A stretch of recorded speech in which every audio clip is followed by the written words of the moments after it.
ജന്മങ്ങളായി ഭാഗം 3. മുത്തശ്ശിക്കും അനിരുദ്ധിന്റെ അമ്മയ്ക്കും സങ്കടം വന്നു. അനിരുദ്ധ് അപ്പോഴും അവളുടെ തലയിൽ തലോടിക്കൊണ്ടിരുന്നു. അവളുടെ മറു സൈഡിലായി വന്ന് രാധികയും അവളെ ചേർത്ത് പിടിച്ചു. എന്നാൽ ഇതെല്ലാം മുകളിൽ നിന്നും സിദ്ധാർത്ഥ് കാണുന്നുണ്ടായിരുന്നു. അവന്റെ കണ്ണുകളിൽ അപ്പോഴും ദേഷ്യം തന്നെയായിരുന്നു. മോളെ, മതി കരഞ്ഞത്.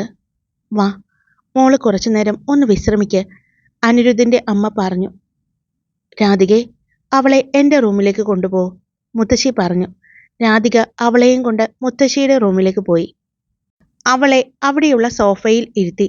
അവൾ അപ്പോഴും ഒന്നും ശ്രദ്ധിക്കുന്നുണ്ടായിരുന്നില്ല. ഒരു പ്രതിമ കണക്ക് ആരോ പറയുന്ന പാവയെപ്പോലെ അവൾ നടക്കുന്നു, ഇരിക്കുന്നു. പെട്ടെന്നാണ് വീടിന്റെ മുന്നിൽ 2 കാറുകൾ വന്നു നിന്നത്. അതിൽ നിന്നും സൂര്യഭദ്രയുടെ വീട്ടുകാർ ഇറങ്ങി. അനുമോനെ, ആരോ വന്നിട്ടുണ്ടെന്ന് തോന്നുന്നു, മുത്തശ്ശി പറഞ്ഞു. അനിരുദ്ധും അത് ശ്രദ്ധിച്ചിരുന്നു. അവൻ പുറത്തേക്ക് പോയപ്പോൾ കണ്ടു ദേഷ്യത്തോടെ അങ്ങോട്ട് വരുന്ന കുറച്ചു പേരെ. അതിൽ 2 സ്ത്രീകളുമുണ്ട്. എൻ്റെ മോളെവിടെ? അതിൽ കരഞ്ഞുകൊണ്ടുവന്ന ഒരു സ്ത്രീ ചോദിച്ചു.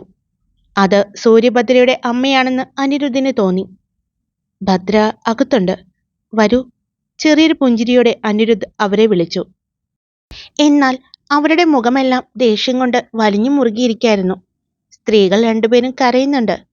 വരൂ, നമുക്ക് അകത്തേക്കിരുന്ന് സംസാരിക്കാം, അനിരുദ്ധ് വീണ്ടും അവരെ വിളിച്ചു. അവൻ അകത്തേക്ക് നടന്നു. അവന്റെ പുറകെ അവരും വന്നു. അപ്പോഴേക്കും താഴെയുള്ള റൂമിൽ നിന്നും മുത്തശ്ശി പുറത്തേക്ക് ഇറങ്ങി. വന്നിരിക്കുന്നവരെ കണ്ടതും അവർ എന്തോ പരിചയഭാവത്തിൽ അവരെ നോക്കി. അവർ അവരുടെ അടുത്തേക്ക് വന്നു. സൂര്യഭദ്രയുടെ അച്ഛൻ്റെ അടുത്തേക്കാണ് അവർ വന്നത്. എനിക്ക് നല്ല മുഖപരിചയം തോന്നുന്നു, അവർ പറഞ്ഞു. അവർ പറഞ്ഞത് കേട്ട് വന്നവർ പരസ്പരം നോക്കി. നിങ്ങളുടെ വീട് എവിടെയാ? മുത്തശ്ശി ചോദിച്ചു. എന്നെ മുത്തശ്ശിക്ക് മനസ്സിലായില്ലേ? ഞാൻ അടിവാരത്ത് തറവാട്ടിൽ സുലോചനയുടെ മകനാണ്. പേര് സജീവൻ. ഇത് എൻ്റെ ഭാര്യ ദീപ. എൻ്റെ അമ്മ ഇടയ്ക്കിടയ്ക്ക് അമ്മയുടെ കൂട്ടുകാരിയുടെ കാര്യം പറയാറുണ്ട്. ചെറുപ്പത്തിൽ ഞാനിവിടെ വന്നിട്ടുണ്ട്. ഞാൻ 3ാം ക്ലാസ്സിൽ പഠിക്കുമ്പോൾ അച്ഛന് ജോലി സംബന്ധമായി ഇവിടുന്ന് പോകേണ്ടി വന്നു. അങ്ങനെ ഞങ്ങൾ ഡൽഹിയിലായിരുന്നു. പിന്നെ ഞാനും അവിടെ പഠിച്ചു, ജോലിക്ക് കയറി. മോള് വലുതായി കഴിഞ്ഞപ്പോൾ നാട്ടിലേക്ക് ഞങ്ങൾ വരുന്നത്. അപ്പോ സുലോചന? അമ്മ വീട്ടിലുണ്ട്. അമ്മയ്ക്ക് തീരെ വയ്യ, അതുകൊണ്ടാ മോളുടെ കല്യാണത്തിനും വരാതിരുന്നത്. പക്ഷേ വരാതിരുന്നത് നന്നായി. അമ്മയുടെ പ്രിയ കൂട്ടുകാരിയുടെ കൊച്ചുമകൻ തന്നെ സ്വന്തം കൊച്ചുമകളുടെ വിവാഹം ഇത്രയും ഗംഭീരമായി കഴിച്ചു എന്നറിഞ്ഞ ചിലപ്പോ അമ്മയ്ക്ക് താങ്ങാൻ പറ്റില്ല, അയാൾ സങ്കടത്തോടെ പറഞ്ഞു. അപ്പോഴേക്കും മുറിയിൽ നിന്നും അച്ഛൻ്റെയും അമ്മയുടെയും ശബ്ദം കേട്ട് സൂര്യഭദ്ര പുറത്തേക്ക് വന്നു. അവൾ ഓടി വന്ന് അച്ഛനെ കെട്ടിപ്പിടിച്ചു. അത് എപ്പോഴും അങ്ങനെയായിരുന്നു. അവൾക്ക് എത്ര സങ്കടമുണ്ടെങ്കിലും സന്തോഷമുണ്ടെങ്കിലും അച്ഛനെയായിരുന്നു ചേർത്ത് പിടിക്കുന്നത്. അച്ഛനായിരുന്നു അവളുടെ ഏറ്റവും വലിയ കൂട്ടുകാരൻ. അയാളും അവളെ ചേർത്ത് പിടിച്ചു. അവരുടെ അടുത്തേക്ക് അവളുടെ അമ്മയും ചെന്നു. അമ്മയും അവളെ ചേർത്ത് പിടിച്ചു. ആ നിമിഷം ആർക്കും അവരെ ഒന്ന് പറഞ്ഞ് ആശ്വസിപ്പിക്കാൻ പോലും പറ്റാതെ നോക്കി നിന്നു. മതി മോളെ, കരയല്ലേ, അയാൾ മകളുടെ അയാളിൽ നിന്നും അടർത്തി മാറ്റി. കണ്ണുകൾ തുടച്ചുകൊണ്ട്. കരയല്ലേ അച്ഛൻ്റെ ഭദ്രമോള്, അച്ഛൻ വന്നില്ലേ, എല്ലാം ശരിയാകും കേട്ടോ, അച്ഛൻ കൊണ്ടുപോകാട്ടോ മോളെ, അയാൾ പറഞ്ഞ് അവളെ ആശ്വസിപ്പിക്കുന്നുണ്ടായിരുന്നു. ഭദ്രയുടെ അച്ഛൻ മുത്തശ്ശിക്ക് നേരെ തിരിഞ്ഞുകൊണ്ട്. എൻ്റെ മോളുടെ വിവാഹം ഇന്ന് മറ്റൊരാളുമായി ഉറപ്പിച്ചതാണ്. അയാൾക്ക് കല്യാണ മണ്ഡപത്തിലേക്ക് വരുന്ന വഴി ഒരു ആക്സിഡന്റ് പറ്റി. അയാൾ ഹോസ്പിറ്റലാണ്. അങ്ങനെ വിഷമിച്ച് നിൽക്കുമ്പോഴാണ് ഇവിടുത്തെ ആ കുട്ടി എൻ്റെ മോളുടെ കഴുത്തിൽ ആരോടും ഒരു വാക്ക് പോലും അനുവാദം ചോദിക്കാതെ, എന്തിന് തേ എൻ്റെ മോളുടെ പോലും അനുവാദം പോലും ചോദിക്കാതെ താലി കെട്ടിയത്. എന്തിനാ എൻ്റെ ചന്ദ്രൻ്റെ മോൻ അങ്ങനെ ചെയ്തത്? എനിക്കിപ്പോഴും വിശ്വസിക്കാൻ പറ്റുന്നില്ല, അച്ഛൻ മുത്തശ്ശിയെ നോക്കിക്കൊണ്ട് പറഞ്ഞു. അവർക്കും ഒന്നും പറയാനുണ്ടായിരുന്നില്ല. ഞാൻ പറഞ്ഞു തരാം, അതും പറഞ്ഞ് പടികളിറങ്ങി സിദ്ധാർത്ഥ് വന്നു. എനിക്ക് ഇവളെ ഇഷ്ടമായിരുന്നു. ഞാൻ നാട്ടിൽ വന്നപ്പോൾ കണ്ട് തോന്നിയൊരിഷ്ടമാണ്. പിന്നീട് നിങ്ങളോട് സംസാരിക്കാം എന്ന് വിചാരിച്ചാണ് ഞാൻ തിരിച്ച് ലണ്ടനിലേക്ക് പോയത്. പക്ഷേ ഇന്ന് ഇവളുടെ വിവാഹമാണെന്ന് ഇന്നലെയാണ് ഞാൻ അറിഞ്ഞത്. അറിഞ്ഞപ്പോൾ മറ്റൊന്നും ആലോചിക്കാതെ ഞാൻ അവിടെ നിന്ന് പോന്നു. ഇവിടെ വന്ന് രാവിലെ ഞാൻ അറിഞ്ഞു. ഇവളെ വിവാഹം കഴിക്കാൻ പോകുന്ന ആൾക്ക് എന്തോ ആക്സിഡന്റ് പറ്റിയെന്ന്. പിന്നെ മറ്റൊന്നും ആലോചിച്ചില്ല. ഞാൻ അമ്പലത്തിലേക്ക് വന്നു. അപ്പോഴുള്ള ഇവളുടെ മാനസികാവസ്ഥ കണ്ടപ്പോൾ മറ്റൊന്നും ആലോചിക്കാൻ തോന്നിയില്ല. ഇവൾക്ക് വേണ്ടി കയ്യിൽ സൂക്ഷിച്ച ആ താലി ഞാൻ കെട്ടി ഇവളുടെ കഴുത്തിൽ. ദേ, ഇപ്പോൾ എൻ്റെ ഭാര്യയായി എൻ്റെ കൂടെ. അവൻ എല്ലാവരുടെയും മുന്നിൽ വെച്ച് അവളുടെ അച്ഛൻ്റെ നെഞ്ചിൽ മുഖം ചേർത്ത് പിടിച്ച് വിങ്ങിപ്പൊട്ടിക്കരയുന്ന അവളെ വലിച്ച് അവൻ്റെ നെഞ്ചോട് ചേർത്ത് പിടിച്ചു. അവൻ്റെ നെഞ്ചിൽ വീണപ്പോൾ അവൾ ഞെട്ടിപ്പിടഞ്ഞ് മാറാൻ നോക്കുന്നുണ്ട്. പക്ഷേ അവൻ അവളെ ചേർത്ത് പിടിക്കൽ മുറുകിക്കൊണ്ടിരുന്നു. അവൻ പറയുന്നത് കേട്ട് മുത്തശ്ശിയും അനിരുദ്ധും അവൻ്റെ അമ്മയും പരസ്പരം നോക്കി. എന്നാ നിനക്കിത് ഞങ്ങളോട് നേരത്തെ പറയാറുന്നില്ലേ? അല്ലെങ്കിൽ ഞങ്ങളോട് അനുവാദം ചോദിക്കാമായിരുന്നില്ലേ? സൂര്യഭദ്രയുടെ വീട്ടിൽ നിന്ന് വന്ന ആളുകളുടെ കൂടെയുണ്ടായിരുന്ന ഒരു ചെറുപ്പക്കാരൻ പറഞ്ഞു. സിദ്ധാർത്ഥ് അവനെ ഒന്ന് സൂക്ഷിച്ചു നോക്കി. എൻ്റെ സഹോദരിയുടെ മകനാണ് സഞ്ജയ്, ഭദ്രയുടെ അച്ഛൻ പറഞ്ഞു. ശരിയാണ് മിസ്റ്റർ സഞ്ജയ് താൻ പറഞ്ഞത്. പക്ഷേ അവിടെ അതിന് പറ്റിയ സാഹചര്യം ആയിരുന്നില്ല. അറിയാലോ, മുഹൂർത്ത സമയം കഴിയുന്നതിന് മുമ്പ് ഞാൻ അങ്ങ് താലി ചാർത്തിയത് അതുകൊണ്ടാണ്. പിന്നെ എനിക്കിവൾ മറ്റൊരാളെ വിവാഹം കഴിക്കാൻ പോകുന്നതിൻ്റെ ചെറിയൊരു ദേഷ്യം ഉണ്ടായിരുന്നു. അതുകൊണ്ട് ഞാൻ അങ്ങനെ അവിടെ വെച്ച് പ്രതികരിച്ചത്. അതും പറഞ്ഞ് സിദ്ധാർത്ഥ് നെഞ്ചിൽ പേടിയോടെ വിറച്ചു നിൽക്കുന്ന ഭദ്രയുടെ മുഖത്തേക്ക് നോക്കി. ആ നിമിഷം തന്നെയാണ് അവളും അവൻ്റെ മുഖത്തേക്ക് നോക്കിയത്. അവളുടെ മുഖത്തെ പേടി അവന് മനസ്സിലാകുന്നുണ്ടായിരുന്നു. നിങ്ങൾ ഇരിക്ക്, നമുക്ക് സംസാരിക്കാം, അനിരുദ്ധ് പറഞ്ഞു. എല്ലാവരും അവിടെ ഇരുന്നു. ഞങ്ങൾ ഇപ്പോൾ വരാം. ഭദ്ര ഒന്ന് ഫ്രഷ് ആവട്ടെ. കുറെ നേരമായില്ലേ ഈ വസ്ത്രങ്ങളും ആഭരണങ്ങളും ഇട്ടു നിൽക്കുന്നത്. ആദ്യം ഇതെല്ലാം മാറ്റി ഒന്ന് ഫ്രഷ് ആയിട്ട് ഞാൻ അവളെ കൊണ്ടുവരാം എന്ന് എല്ലാവരെയും നോക്കി സിദ്ധു പറഞ്ഞു. സിദ്ധാർത്ഥ് അവളെയും ചേർത്ത് പിടിച്ച് പടികൾ കയറിപ്പോയി. അവൾ തിരിഞ്ഞ് പേടിയോടെ മുത്തശ്ശിയെയും അനിരുദ്ധിനെയും രാധികയെയും നോക്കി. അവർക്ക് അവളോട് സഹതാപം തോന്നി. അവളുടെ ആ നോട്ടം തന്നെ രക്ഷിക്കുക എന്ന് പറയുന്നത് പോലെ തോന്നി.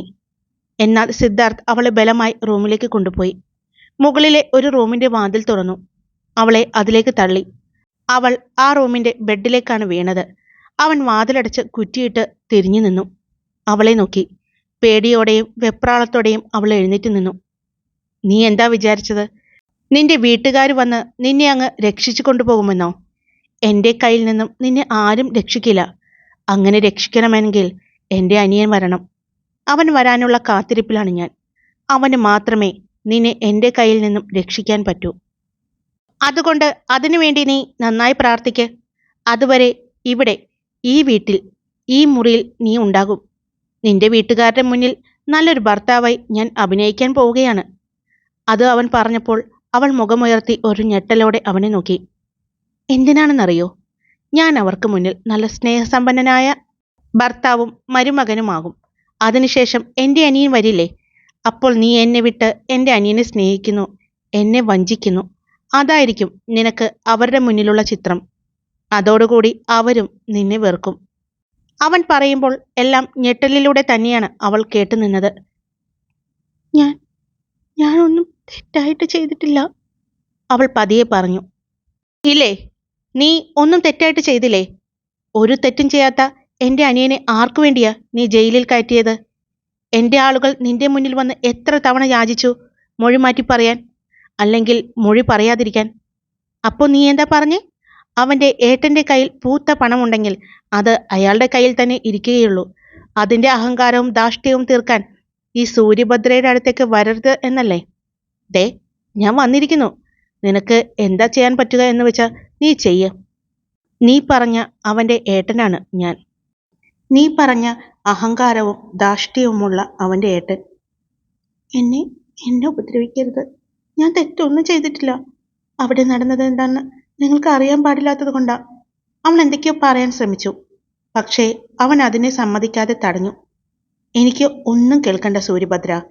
ഞാൻ എല്ലാം അറിഞ്ഞിട്ട് തന്നെയാണ് ഇങ്ങോട്ട് വന്നത്. ഇവിടെ നീ താമസിക്കും. ഇപ്പോൾ തൽക്കാലം എൻ്റെ ഭാര്യയായി. 4 മാസം കഴിയുമ്പോൾ വിനീഷ് വരും. അവൻ വന്നു കഴിഞ്ഞാൽ നിന്നെ അവൻ വിവാഹം കഴിക്കും. അവന് നിന്നെ വിവാഹം കഴിക്കേണ്ടത് കൊണ്ട് നിന്നെ ഞാൻ നിയമപ്രകാരം ഭാര്യയാക്കിയിട്ടില്ല.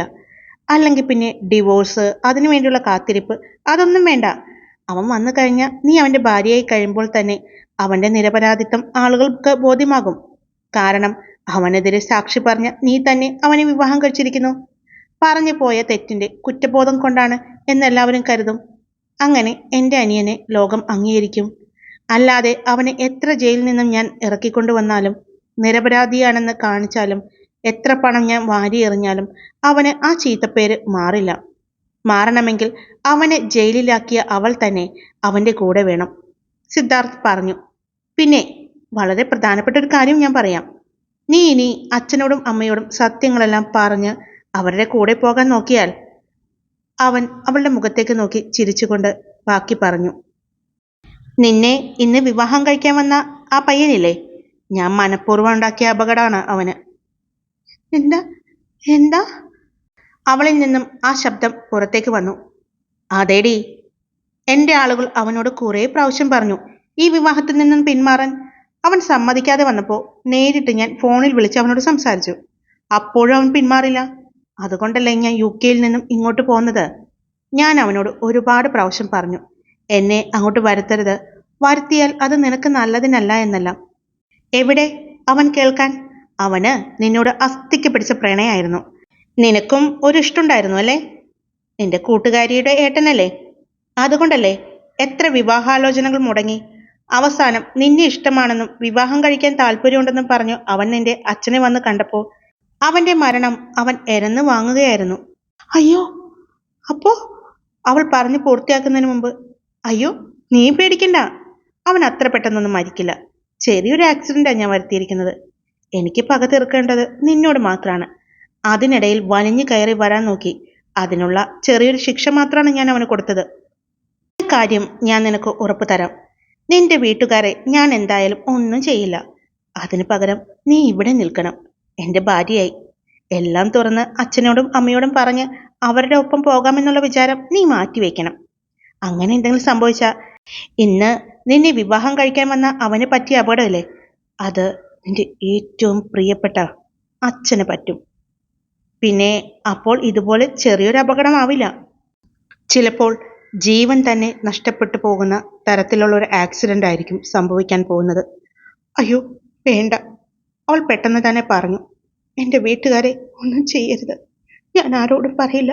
ഞാൻ ഇവിടെ നിന്നോളാം. നിങ്ങൾ പറയുന്നതും കേട്ട്. എൻ്റെ അച്ഛനും അമ്മയ്ക്കും അവരെ ഒന്നും ചെയ്യരുത്. അവൾ പെട്ടെന്ന് തന്നെ കൈകൂപ്പി നിന്ന് അവൻ്റെ കാൽക്കലേക്ക് വീണു.